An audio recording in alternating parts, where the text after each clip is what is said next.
I'm 55 and I'm at that point in my life where do I want to keep using fillers?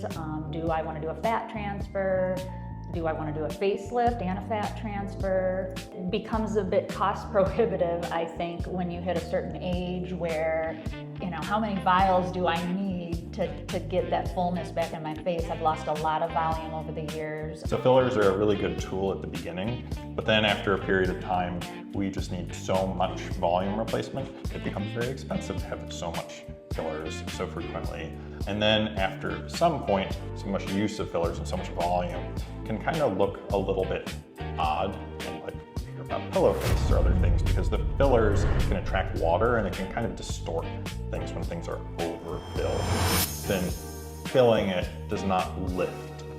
And so that's when we also start thinking about other interventions that will actually lift and reposition and tighten the tissue, such as a facelift and a neck lift. That is great because it is not per syringe. It's basically how much is needed, and whether some patients that's a few to several cc's, sometimes it's dozen or dozens of cc's of fat that we transfer to people's faces. And it's very customized based on what people need. Does the fat last? The fat lasts. It is your fat. Now, not all of the fat will survive.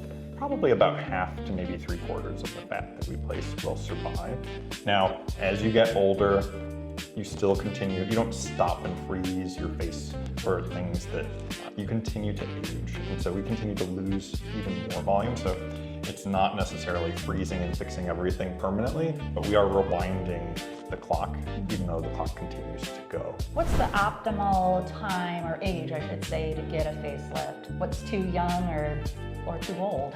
Typically in their 40s, early 50s, start really thinking about it. You find yourself looking in the mirror and you say, you know, I lift my cheek up and I pull back a little bit. I have jowls and I pull, my jawline improves significantly. And then I pull my neck and I like the appearance of my neck. Then you have some degree of laxity with skin when you pinch there. Then that's a very reasonable time point to say, should I have a facelift? Is that something that is going to benefit me? And usually when that occurs, those 3 different areas, and you're pulling back and then you see that redundant skin, then the answer is yes.